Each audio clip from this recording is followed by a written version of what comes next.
¿Qué tal, amigos? Soy el padre Francisco Javier Bronchalo, soy sacerdote desde hace 13 años, estoy en una parroquia que se llama Nuestra Señora de Butarque, en Leganés, pero no vengo yo a contaros mi vida, sino a hablaros de un genio, de alguien que ha tenido una vida que yo admiro, que es Tolkien, el autor del Señor de los Anillos. ¿Y qué tiene que ver un sacerdote hablando de Tolkien, del Señor de los Anillos?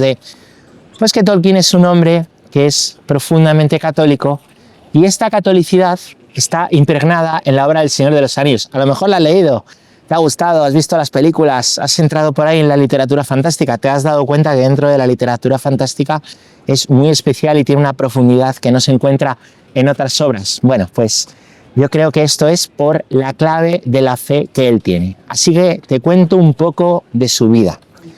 Tolkien nace en el año 1892, ya ha pasado tiempo, fíjate, y nace en Sudáfrica, que por aquel entonces era un protectorado inglés.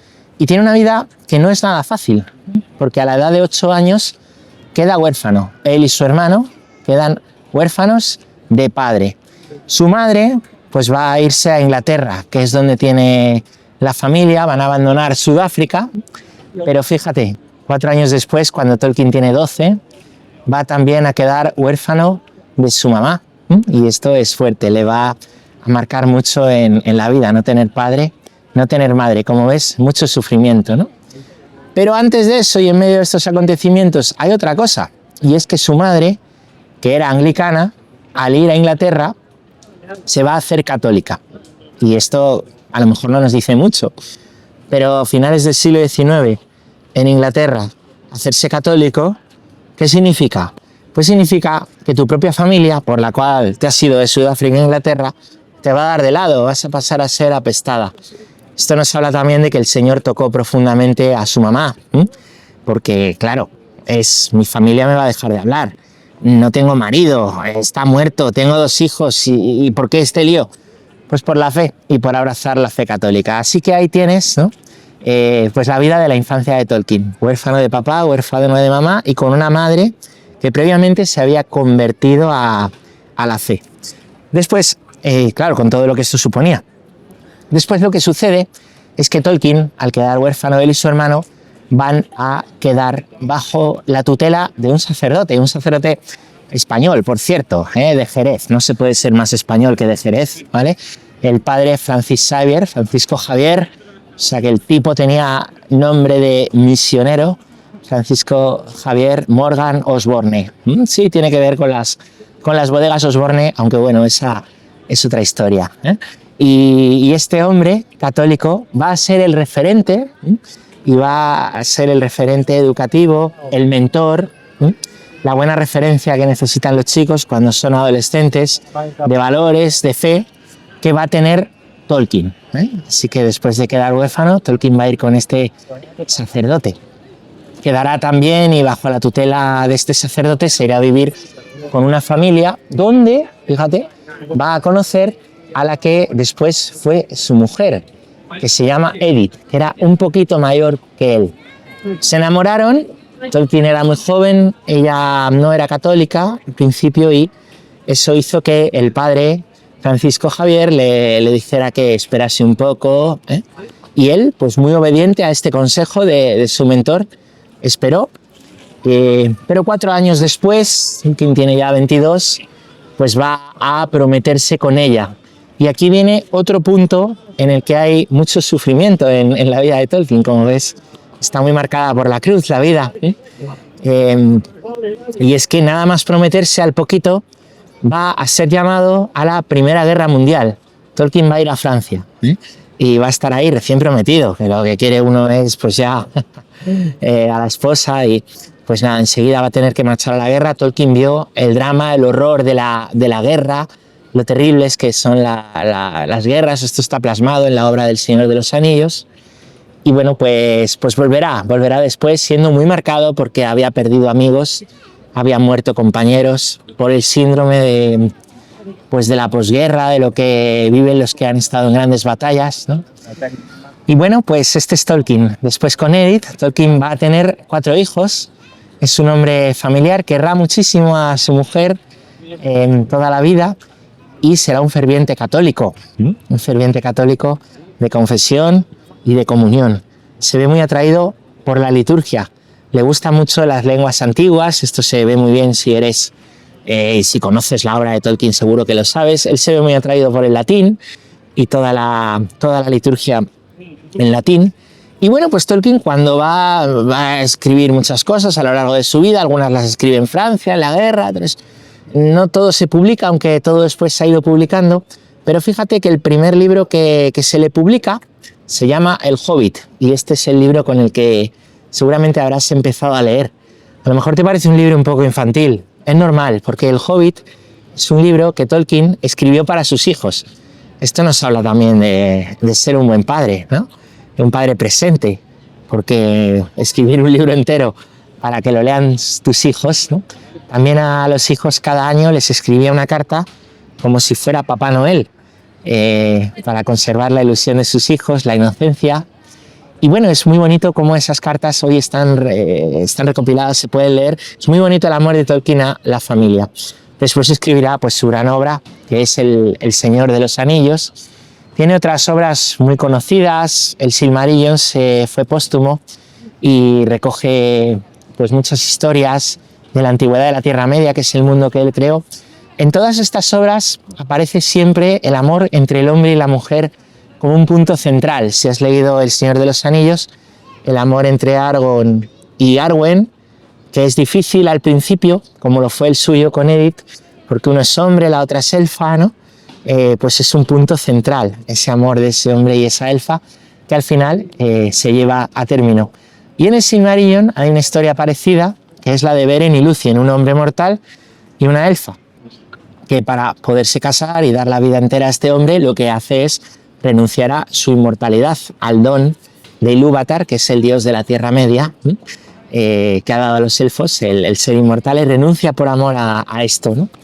¿Y por qué te digo esto? Bueno, porque cuando Tolkien muere, es enterrado junto a su esposa, está en un cementerio en Oxford, y ahí en la tumba pues suya y de su mujer, Edith y Tolkien, aparece el nombre de Beren y Lúthien, indicando que el amor está marcado en toda su vida. ¿Por qué te cuento yo toda esta historia? Bueno, pues para que veas. Tolkien experimenta mucho sufrimiento. Tolkien es probado en la fe católica, ve cómo su madre es probada en la fe católica. Tolkien es educado por un buen sacerdote muy cercano, un sacerdote del oratorio de Birmingham. A lo mejor esto no te dice nada, pero el oratorio de Birmingham es el lugar en el que estuvo el cardenal Santo John Henry Newman, gran cardenal inglés converso del anglicanismo, ¿no? Que tiene una teología muy fresca, muy bonita, que también se llevó muchos palos por la conversión. O sea, Tolkien tiene esta influencia de esa buena teología inglesa en torno al oratorio. Tolkien ha sufrido mucho, no solo por ser huérfano, ha visto los horrores de la guerra, ha sabido construir un amor pues labrado poco a poco, un amor que no veían los de su alrededor, y ha sido un hombre de profundo amor a su familia, a sus hijos, a su mujer, y ha sido un hombre, no tengas duda, pues de profundo amor al Señor y de comunión cada semana. Así que este es Tolkien, un hombre sencillo, un santo de la puerta de al lado, pero lo que digo pues no me lo estoy inventando, esto de que la fe es clave para leer El Señor de los Anillos. Mira, te voy a leer, por ejemplo, una carta que él escribe, está recopilado en un libro que recoge cartas suyas. El libro se llama Cartas, tampoco podía ser de otra manera. Y hay una carta en la que escribe a un sacerdote que es jesuita, el padre Robert Murray. Es la carta número 142. El padre Robert Murray, como me ha pasado a mí, como a lo mejor te ha pasado a ti, cuando lee El Señor de los Anillos dice: ostras, aquí hay fe, aquí hay mucho más que elfos, magos y enanos. Esto no es simplemente una literatura fantástica, esto no es un libro que es un folletín que, bueno, pues hoy se consume pero mañana queda en el olvido. Aquí hay una verdad que toca el corazón de la persona que lo lee, una verdad eterna. Y entonces el sacerdote le pregunta si El Señor de los Anillos es una obra católica, y Tolkien responde al sacerdote, Robert Murray: El Señor de los Anillos es, por supuesto, una obra fundamentalmente religiosa y católica, de manera inconsciente al principio, pero luego cobré conciencia de ello en la revisión. Esa era la causa por la que no incluí o he eliminado toda referencia a nada que parezca a la religión, ya sean cultos o prácticas en el mundo imaginario, porque el elemento religioso queda absorbido en la historia del simbolismo. Es decir, Tolkien está diciendo que inconscientemente, al principio, pero después tomando conciencia, la fe, la religión viene de religar, la unión del hombre con Dios, está presente en su obra. Esto quien lo analiza un poco con conocimiento se da cuenta enseguida. Y él lo reconoce, que la fe empapa todo el libro. No lo empapa porque diga que de repente se ponen a adorar a un dios o se ponen a hacer un rito. No, sino por la alegría, la belleza, la verdad que hay en las personas que viven la relación con Dios, la relación con la trascendencia, la apertura. Esto está presente, ¿no? El orden en el mundo bueno, la búsqueda del bien que crea a las personas que tienen a Dios, que estamos llamados a eso, a hacer el máximo bien posible. Esto es profundamente católico, la alegría que aparece, ¿no? Hay un pasaje del libro del Hobbit que me gusta mucho, es profundamente católico, en el que Thorin, escudo de roble, dice: este sería un mundo mejor si la gente valorara más la música, las canciones, la alegría y la comida. Digo, eso es profundamente católico, esa visión de la comunidad frente al individualismo que vemos en nuestro tiempo, del mundo en el que se quita a Dios, donde cada uno es el Dios de su historia. Tolkien crea un mundo lleno de verdad, lleno de belleza, lleno de bien, y esto no es casualidad, ¿eh? Y ojo, que ya os digo que Tolkien no tuvo una vida idílica, que fue a la guerra, que vio la guerra, que fue huérfano, que fue... Pero en medio de eso, su madre, después este sacerdote, otras personas, pues fueron para él un foco del bien de Dios, que le ayudaron, le enseñaron, pues seguramente como tú has aprendido, a llevar la cruz con alegría en medio de las dificultades que todavía tenemos en este mundo en espera de la gloria que un día nos será dada. Como dice San Pablo, las dificultades de este mundo no son nada comparada con la gloria que un día nos esperan. Te quiero leer otro pasaje de un amigo suyo. Esto está recopilado en un libro que se llama Tolkien, Señor de la Tierra Media. Escribe mucha gente que le conocía. Te aconsejo leerlo, el libro. Y bueno, de esta gente, pues muchos de ellos mencionan la fe. Y te cuento lo que dice George Sawyer, que es un amigo de Tolkien, al que Tolkien una vez hace una visita y él queda como asombrado porque Tolkien tiene fe. El domingo, dice George Sawyer, asistimos al oficio en nuestra iglesia habitual y él, Tolkien, nos acompañó. Antes de salir de casa preguntó si se escuchaban confesiones antes de misa. Pues dijo que le gustaba confesarse antes de recibir la comunión. O sea que era católico, está claro. No creo que tuviera sobre su conciencia algún pecado que pudiera considerarse grave. En verdad, Tolkien era lo que los directores espirituales llaman escrupuloso.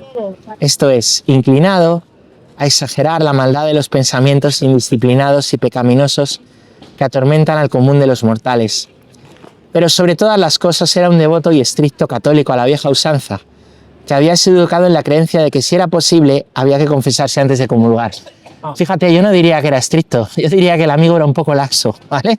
Era un católico, un hombre que reconoce la necesidad de la Eucaristía, que ahí está Dios y que el alma necesita estar revestida del traje blanco, que es el bautismo, limpio de todo mal, inmaculado, o sea, sin pecado. Eso es lo que hace la confesión, limpiarnos, devolvernos el traje blanco gracias al detergente que es la sangre del Cordero. Y Tolkien era muy consciente de esto, hay que recibir al Señor y hay que estar en gracia y vivir en gracia para recibir al Señor, ¿eh?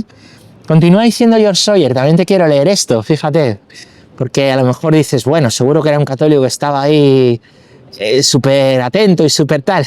Mira, en el banco de delante, cuando estábamos en la iglesia, 2 o 3 niños intentaban seguir el servicio en un sencillo misal ilustrado, y Tolkien parecía más interesado en ellos que lo que se estaba desarrollando en el altar. A ti te pasa también. La alegría, por eso es bueno que los niños vayan a la iglesia, ahí reciben la fe. Pues Tolkien se quedaba así, como atontado mirándoles, se inclinaba para ayudarles, y cuando salimos de la iglesia advertimos que Tolkien no estaba con nosotros. Volvía adentro y lo encontré arrodillado frente al altar de Nuestra Señora, o sea, una imagen de la Virgen, con los niños y su madre, en animada charla, y creo que contando historias sobre Nuestra Señora. Yo conocía a la madre y más tarde averigüé, la madre de los hijos, que los había dejado arrobados. De nuevo, esto era muy típico, le encantaban los niños y tenía el don de ganárselos. Recuerda que le escribió cuentos a sus hijos, que luego fue el Hobbit. Los niños decían: mamá, ¿podemos ir siempre a la iglesia con ese señor tan bueno? El episodio ilustra también un aspecto esencial de su persona, una gran devoción a Nuestra Señora. Años después me escribió una carta en la que afirmaba que atribuía cuanto de bueno o hermoso había en sus escritos a la influencia de Nuestra Señora, la Virgen María, la influencia más importante de mi vida. Un ejemplo obvio, el personaje de Galadriel, dice. Bueno, con este pasaje te quiero decir que se ven tres cosas que son características de la fe de Tolkien y son características, pues, de un católico sencillo. Es un amor profundo a Dios, a la Eucaristía, ya hemos hablado de cómo se preparaba. Segundo, un amor a la Virgen, ahí se quedaba rezándola. Un amor a la Madre, que sin duda le venía de su madre y de la conversión al catolicismo de su madre. Y tercero, un amor a los sencillos, en este caso a estos niños, y una preocupación por la transmisión de la fe. Aquí lo vemos. Y es que es verdad, a Tolkien le preocupa la transmisión de la fe, ya sea a personas sencillas, como estos niños, o ya sea a otros grandes académicos del ambiente universitario de Oxford en el cual él se mueve. De hecho, Tolkien tiene mucho que ver en la conversión de C.S. Lewis, que te sonará por ser el autor de las Crónicas de Narnia o las Cartas del Diablo a su sobrino. Una conversación, y el propio Lewis cita como una conversación con Tolkien y otro amigo de los Inklings, caminando ahí cerca del Colegio Mayor de Oxford, donde estaban. Pues esa conversación, Lewis dice que fue clave para su posterior conversión desde el ateísmo a la aceptación de Cristo. Es decir, a Tolkien le importa la transmisión de la fe, le importa la Virgen, la Eucaristía. Es evidente que lo que somos está plasmado en la obra que escribimos. Por eso, tanta gente, cuando lee a Tolkien, tanta gente que es cristiana dice: aquí está hablando de Dios. Y gente que se convierte cuando lee a Tolkien se queda admirada. Eso es lo que he querido yo recoger en este libro, que se llama Un camino para liberarnos a todos. Un camino para liberarnos a todos, pues ya sabes, si conoces la historia del anillo que fue forjado por el Señor Oscuro, es el arma del enemigo para traernos al poder de las tinieblas, ¿no? Sauron forjó el anillo para dárselo a los pueblos libres de la Tierra Media, que son los hombres, los elfos, los enanos, a los reyes de estos pueblos, para atraparles, que no sean libres y quedar bajo su influencia, y controlando a esos reyes de estos pueblos que eran libres, poder controlar a estos pueblos. A lo mejor te suena de algo, ¿verdad? Bueno, en el libro se dice un anillo para traerlos a todos, atraparlos al poder de las tinieblas, a Mordor. Para eso se forja el anillo, el arma del enemigo, ¿no? Que es Sauron. Bueno, pues para unir esto con el Evangelio, lo que ha hecho Jesús es que nos ha dado un camino. No es que lo haya forjado, es que lo ha recorrido. Y eso ha sido la vida de Cristo, recorrer un camino en vida. Desde que se hace hombre, puso su morada entre nosotros, dice San Juan, capítulo 1, versículo 13. Después, toda una vida en la que empieza a llamar a los sencillos para transmitir la fe, a realizar milagros para que la gente pueda creer.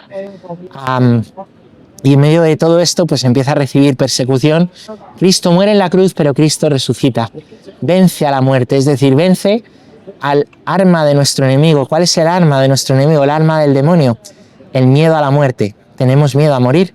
Por eso nos aferramos a esta vida. Por eso le pedimos a las cosas que no nos pueden dar la vida, esta vida. Y hay gente que vive en un apego total a los bienes, al dinero o al desorden de los afectos, ¿no? La rotura de los afectos lleva a eso, a que me quieran a toda costa y entonces estoy dispuesto a dejarme utilizar o a lo que sea con tal de que me quieran. El cristianismo no da tanto de buenos o malos, porque Cristo no vino a darnos una moralina. Los mandamientos, que hay que cumplirlos, ya están dichos por Moisés mucho tiempo antes, los da Dios. El Evangelio entonces tiene más que ver con buenos o malos con libertad o esclavitud. Y esto es lo que ha venido a hacer Cristo al resucitar, vencer a la muerte, al miedo que tenemos, y así al miedo nuestro que tenemos a morir, sabiendo que vamos al cielo, y al miedo a morir en vida, porque cuántas veces no pasa, que ves personas que les va fenomenal y son profundamente tristes, tienen de todo, pero ¿por qué? Porque le están pidiendo a esta vida lo que no puede dar la vida. O personas que les va muy bien y llega una enfermedad, o a tu marido le ha dado un cáncer, o a tu hijo le han hecho bullying en el colegio. ¿Y qué pasa con la vida? Morimos en vida. Tenemos ese miedo a sufrir, ese miedo a morir en vida. Lo que ha hecho Cristo es decir que Él está con nosotros en nuestro sufrimiento. Por eso le dice al joven rico, toma tu cruz y sígueme, vende tus bienes. Es decir, deja lo que te está esclavizando, confía totalmente en mí. Ya, pero sigo sufriendo. Sí, es que por tener fe no dejamos de sufrir. Si no, todo el mundo haría cola en la iglesia y no en el estanco de la lotería para comprar la lotería. La gente no hace cola en la iglesia pues por esto, porque no nos pensamos que, claro, si sigues a Dios, pues te va a ir todo muy bien. Y no es verdad. Si sigues a Dios, subes a la cruz. Si no le sigues también, lo que pasa es que si sigues a Dios, ves que la cruz es gloriosa, porque en tu cruz está Cristo. Esto es. Entonces la obra del Señor de los Anillos tiene mucho que ver con esto, porque también hay un enemigo que nos esclaviza, también hay un Dios bueno que ha hecho libres a los distintos pueblos, aunque a veces les cuesta convivir y se pelean entre pueblos, o se pelean entre ellos, como las guerras de los elfos que se nos cuentan en el Silmarillion. Pero Cristo ha venido a hacernos libres. ¿Y cómo? Ha tomado el arma del enemigo, que es la muerte, y la ha vencido. Si conoces la escritura, te acordarás de un personaje que se llama el rey David, que después de matar a Goliat, que es la parte más famosa, con una honda le tira una piedra en la cabeza, va corriendo, esto se sabe menos, coge la espada de Goliat y le corta la cabeza. Es decir, vence a Goliat con el propio arma de Goliat. Esto es lo que ha hecho Cristo, ha vencido a la muerte entrando en la propia muerte. Esto es maravilloso. Esto es el cristianismo. Entonces, ¿qué hace Frodo? Frodo toma el anillo y habiendo tomado ese anillo, pues lo tiene que llevar y lo tiene que arrojar, lo tiene que hacer él. Va acompañado de compañeros que le acompañan sin hacer ningún voto ni nada, por partes en el camino, después luchan en otros lugares, ¿no? Es la comunidad del anillo, ¿verdad? ¿Y qué ha hecho Cristo? Pues fíjate lo que ha hecho el Señor. También ha venido a llamarnos para que siguiéndolo a Él nos hagamos libres. Tenemos que tirar el anillo. En el monte del destino, el miedo a la muerte. Y también nos ha dado hermanos, la comunidad. Iglesia significa comunidad.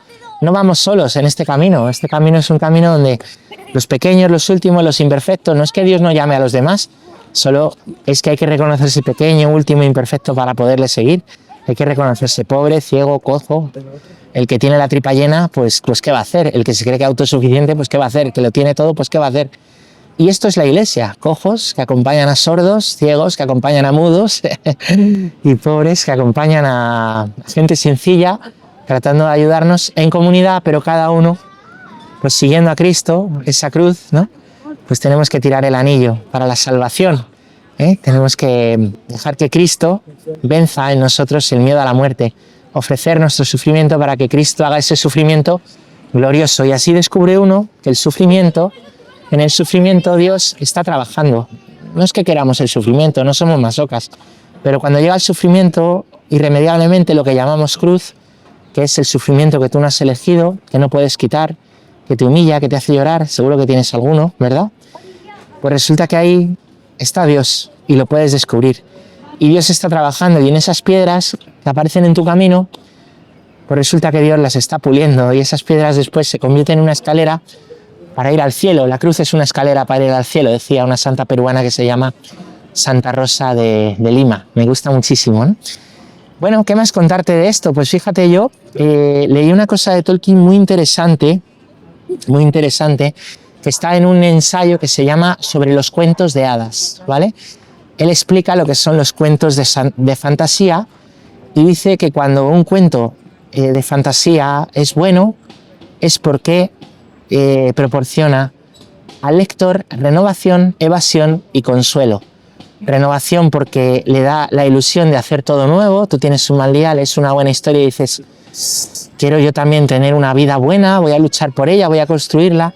Evasión, no porque te evada como el que se droga o bebe o se mete a ver pornografía, evasión porque pues de repente te mete en un mundo bueno y vuelves a creer en el bien, y consuelo, porque los cuentos de hadas, con sus finales felices, nos dan consuelo. Eso de fueron felices y comieron perdices, o vivieron felices para siempre, que tanto nos gusta, pues proporciona un gran consuelo. Los cuentos están hechos así aposta, y lo que hacen los cuentos es decir a los niños que aunque hay un mundo difícil, aunque hay lobos, aunque hay brujas y aunque hay monstruos, el bien vence. Y como el bien vence, se puede ser feliz para siempre. Esto es profundamente cristiano. También vivimos en un mundo en el que hay lobos, hay brujas y hay monstruos, pero el bien vence siempre. Cristo ha vencido. Estamos llamados a la vida eterna. La última palabra no la tiene el sufrimiento, no la tiene la muerte. La última palabra de tu vida la tiene Dios. Esto está en los cuentos, por eso los cuentos es importante, ¿no? Transmitirlo así a los niños. Por eso en la medida en que quitamos a Dios de nuestro mundo, también los cuentos son más tristes, o aparecen historias que tratan de justificar al malo. No sé si has visto la peli del Joker, por ejemplo, pero hay muchas otras. Ahora está muy de moda el cine que trata de justificar al malo, tipo Cruella, ¿no? De entender el mal, ¿no? Y claro, no es raro, en la medida que quitamos a Dios se quita ese final feliz. Ya no hay final feliz. ¿Y qué pasa? Pues que al final, en un mundo sin finales felices, la gente está más triste. ¿Ves a tu alrededor? ¿Ves que cada vez hay gente más triste, más sola? ¿Tendrá que ver con que hemos quitado a Dios? Sin duda sí. Tolkien sufrió mucho. Tolkien no tuvo mucho bienestar del que tienes tú y tengo yo.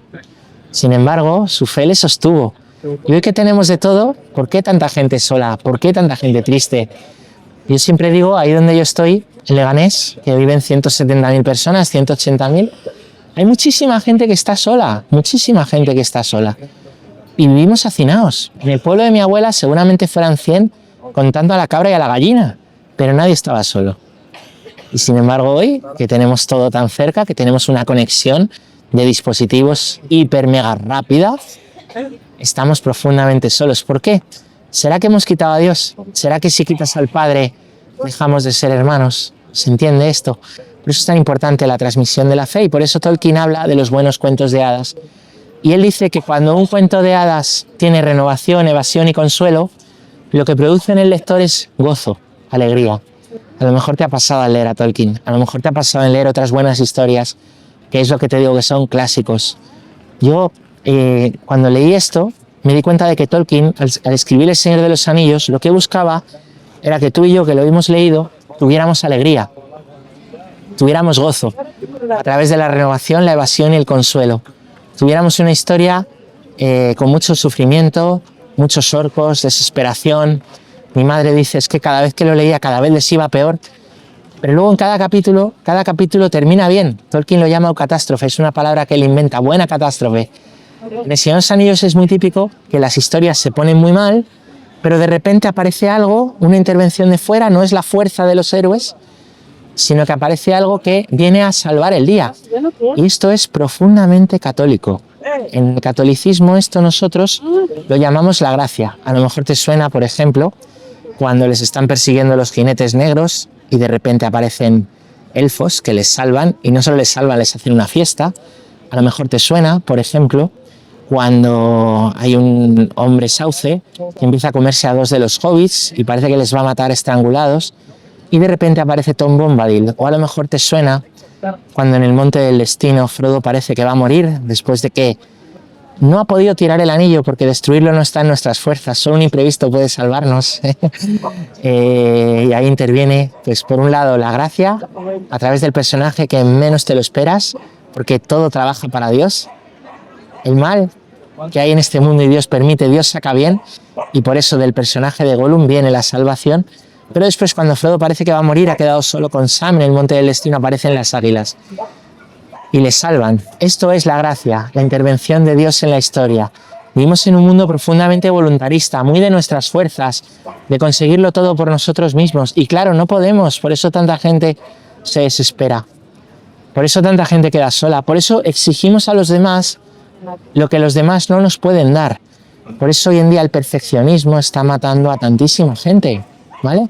Fíjate, ¿por qué hemos quitado a Dios? Y quitar a Dios es quitar la gracia. Y quitar la gracia es negar que más allá de nuestras fuerzas alguien pueda salvarnos. Pues en El Señor de los Anillos eso está lleno. Es una misión imposible tirar el anillo. Un águila lo tendría difícil, un elfo poderoso lo tendría muy complicado, un montaraz como Aragorn le costaría mucho, pero un hobbit es imposible que un hobbit tire el anillo. Sin embargo, con la ayuda de la gracia y de la comunidad, así sucede. Y en la vida es igual, pues hay gente que es más fuerte, más lista, pero ¿y el que no puede? ¿Y el que no sabe? ¿Y el que no vale? ¿Y el descartado? Que en nuestro mundo te cancelan, si piensas de otra manera. Que en nuestro mundo al no nacido se le quita de en medio, al anciano, al pobre. Y en medio de esto, pues resulta que esos son los que valen, que esos están llamados a la salvación. Tanto como tú, que no eres mejor que nadie, porque tú y yo no somos mejores que nadie, estamos llamados a lo mismo, ser humildes y tirar el anillo. Me alegró mucho ver que Tolkien buscaba esto, buscaba transmitir esto, y conmigo lo consiguió. Fíjate, cuando yo tenía 13 años, 14 años, era adolescente, un pavo grande, era la época que salían las películas, 2001, 2002, 2003, hubo como una nueva lectura de Tolkien a las generaciones nuevas, ¿no? Como lo ha habido después con las películas del Hobbit, ¿no? El Tolkien a cada generación la va marcando, y fíjate qué hermoso que yo de adolescente, pues tuve una adolescencia en que muchas veces estaba triste, me llevaba mal con mis padres, me bajaban las notas, con algún amigo me peleaba, estaba la tentación de irse por caminos que no hacían bien, o con amigos que eran mala influencia.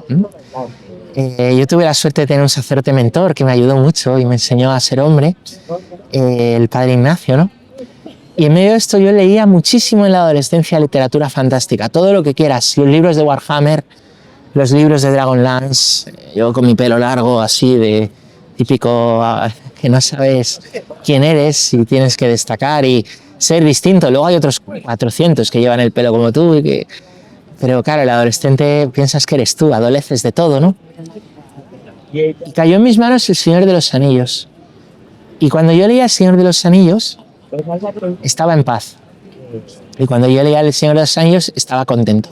No me pasaba con otras obras simplemente me evadían de la realidad, me distraían de mis problemas, que mi madre, no sé qué, que mi padre, que mi amigo, que las notas, que me exigen, que esta chica no me hace caso, que eso me distraía, pero después volvió al problema. Sin embargo, El Señor de los Anillos me daba esperanza y yo me devoré el libro. Y al año siguiente me lo volví a devorar. Y al año siguiente me lo volví a devorar. Bueno, y así muchas veces. Pero recuerdo esos 3 años seguidos, ¿no? Y cuando yo lo abría me daba paz y me daba alegría. Tanto que aún lo releo todos los años. Cuando descubrí que Tolkien lo que quería era esto, flipé, claro, es que Tolkien quiere realmente ayudar al lector en esto. A un chaval de una casita de Móstoles, principios del año 2000, le quería ayudar, dar esperanza ante los sufrimientos de la vida, ante el pesimismo de la vida, ante el qué va a ser de mi vida, ante los miedos de la vida. Conmigo lo consiguió. Entonces, descubrir el catolicismo de Tolkien después me ayudó, puedo decirte que muchísimo, ¿no? Porque me di cuenta que Tolkien había escrito el libro para mí y para ti y para el que todo el que quiera conocer, que la fe es lo único que nos puede salvar y Cristo, nuestro único Salvador. ¿Qué es el libro este? Pues nada, 100 pasajes del Señor de los Anillos escogidos. Entonces yo me he imaginado, si yo fuera con Frodo desde la puerta de su casa hasta que va, bueno, y hago todo ese camino por Bree, por Rivendell, por las minas de Moria, después la separación de la compañía, y con Frodo me adentro en Mordor y tiro el anillo y luego hago todo el camino de vuelta y de nuevo hasta mi casa, en la comarca donde cuando he vuelto ya no soy el mismo, eso le pasa a Frodo, ya no es el mismo. Pues 100 pasajes que a mi juicio tienen mucha profundidad, porque Tolkien escribe con mucha profundidad y por eso una persona no católica también le gusta muchísimo, porque es literatura muy buena, muy buena. Hay quien dice, es muy descriptivo, me pierdo. Es que sea tan descriptivo es lo que hace que profundiza tanto. Ten paciencia en leer a Tolkien, ten paciencia. Esto pasa con los grandes autores que están a un nivel que para llegar a él pues necesitamos paciencia, ¿vale? Si no te coges un folletín, pero no te va a aportar nada. Y si yo fuera con Frodo de la puerta de su casa a Mordor y volviera, Yo que soy cura, ¿qué diría? ¿Qué predicaría en esas situaciones? ¿Cómo relacionaría esas situaciones con el Evangelio? Tolkien detesta la alegoría, él lo dice en el prólogo del Señor de los Anillos. No me gusta la alegoría. Las crónicas de Narnia son alegóricas. El león de las crónicas de Narnia, Aslan, es Jesús, que muere en la mesa de piedra, que es la cruz, y resucita. Y hay un traidor, que es Judas, que es Edmund. Está muy claro. Pero Tolkien no. Tolkien habla de aplicabilidad. Es decir, no es que Cristo sea Aragorn, o Gandalf sea Aragorn, o Cristo sea Gandalf. No, no, no. Pero es que lo que le pasa a Gandalf, lo que le pasa, o lo que hace Aragorn, o lo que le pasa a Frodo, o lo que hace Gimli, pues recuerda a lo que le pasa, o a lo que te pasa a ti, o a lo que me pasa a mí, o a lo que hago yo, ¿no? Son situaciones profundamente humanas que necesitan ser iluminadas por la fe. De manera que, pues cada uno de los pasajes lo que hace es llevar un evangelio o algo de las cartas de San Pablo, siempre del Nuevo Testamento, así lo he hecho, para primero llevar a Tolkien y eso que está pasando en Tolkien a tu vida concreta, y tu vida concreta iluminarla con la fe. Te pongo un ejemplo. Seguramente nunca has ido y has atravesado durante 3 días una mina llena de enanos muertos y de orcos vivos que te quieren matar y un Balrog. Pero seguramente en tu vida hayas pasado momentos de oscuridad donde tienes que seguir para adelante, miras atrás, queda todo lejos, todo está oscuro, miras adelante y no ves la salida y puede venir algo peor, has tenido miedo, a lo mejor eso te ha pasado en un periodo de exámenes o porque has tenido un duelo, a lo mejor eso te ha pasado porque hay un amigo que te ha tratado mal, a lo mejor eso te ha pasado porque se separaron tus padres y eso es la mina de Moria y el Balrog, ¿no? Y ahí Tolkien nos está diciendo que hay esperanza, que hay que seguir al mago, que es el que tiene la luz, hay que seguir al que sigue el camino. Y ahí yo te puedo llevar el Evangelio, porque Gandalf existe, porque hay uno que sabe el camino y que trae la luz. Y se trata de iluminar así la vida, ¿no? O te pongo otro ejemplo. A lo mejor hay un anillo en tu vida que te está atrapando. A lo mejor hay algo que quieres dejarlo, pero no puedes. Dice San Pablo, hago el mal que no quiero. A lo mejor has caído en una adicción, a la droga, al alcohol, a la pornografía, a las pantallas, a lo mejor a los afectos desordenados porque te han hecho daño y no te quieres. Y el único modo de sentirte bien un ratito es pues a través de un afecto, una sexualidad desenfrenada, y luego te quedas más vacío todavía. A lo mejor cuando te va mal recurres a eso, al afecto desordenado, a la pantalla, a evadirte. ¿Qué hacía Frodo cuando se ponía el anillo? Desaparecía. Y a lo mejor tú en tu vida también has querido desaparecer usando esas cosas. Pero ¿qué pasa? Que llega un momento en que como el anillo es el arma del enemigo, pues te controla a ti y ya no puedes dejarlo. Y eres adicto a eso que al principio te valía para evadirte, que no te da el amor verdadero, que no te puede llenar. Y ese anillo está hablando de ti. Y podemos llevar el Evangelio y ver qué dice Cristo y ver cómo Cristo ha venido a hacernos libres. Cristo vino a hacer libre, por ejemplo, a la samaritana, que era esclava de los afectos. Estaba muy herida y para que la quisieran, Cristo dice, has tenido 4 maridos, el que tienes ahora no es tu marido. Es decir, para seguir a Cristo no hay que tener una vida perfecta. Hay que abrir el corazón, abrir la porquería, abrir la basura. A todo el mundo nosotros, cuando nos ponemos caretas, le queremos dar lo bueno. Claro que sí. Pero es que Cristo quiere que le demos lo malo. Fíjate, quien te quiere de verdad, querrá que le des lo malo. A lo mejor no hay mucha gente, pero quien te quiere de verdad, querrá que le des, te querrá no solo por lo bueno, sino por lo malo. Yo no tengo mucha gente, pero necesito tener gente que me quiera por lo malo. Esos son mis hermanos, en la fe, ¿no? Mis amigos, ¿no? Y esto es lo que pues presenta Cristo en el Evangelio, que Dios te quiere así. Por eso seguir a Cristo no es para perfectos, como te decía, no va de buenos o malos. Para seguir a Cristo hay que ser humilde, abrir tus heridas, abrir tus sufrimientos, abrir tus pecados y entregárselos. Y no hay otra cosa que esto. Y de esto va el libro, y yo espero que el libro pues te pueda ayudar, como me ha ayudado a mí, tanto leer a Tolkien. Y si esta explicación que he hecho a ti te ayuda, pues ojalá, me alegraré mucho. No te digo nada más, solo que reces por mí, que Dios te bendiga, siempre hay salvación, Cristo no desespera de nadie, ni desiste de ti, y quién sabe por qué camino y acompañado de quién puedes llegar a la grieta del destino, y lo que crees que en tus fuerzas no va a poder ser, lo cual es verdad, porque en tus fuerzas no vas a ir al cielo. Es que soy muy bueno, no vas a ir al cielo por ser muy bueno, sino porque Cristo es muy bueno, porque aunque seas muy bueno, la puerta del cielo está cerrada, no son tus méritos, ¿eh? Sé bueno, no digas ahora que te he dicho que sea malo, pero quién sabe cómo Cristo te va a salvar. Tú ponlo todo de ti, ábrele todo, no tengas miedo a ser humilde ante Dios. Cristo está deseando salvarte y llevarte al cielo y que le conozcas y servirte de ti para que otros le conozcan. De mí se ha servido y gracias a todo mi sufrimiento, pues yo pude ir a hablar con un sacerdote y gracias a que hablé con este sacerdote y abrí mi vida, después yo pensé, me gustaría ser así y vi que Dios me llamaba a ser sacerdote y gracias a que soy sacerdote, pues Dios se sirve para llevar a otros la palabra. Es mi camino. ¿Cuál será el tuyo? No lo sé, pero si esta palabra te ayuda, así es como el Señor lo hace. Así que Dios te bendiga, que tengas un buen día, que la alegría del Señor sea tu fuerza, la paz.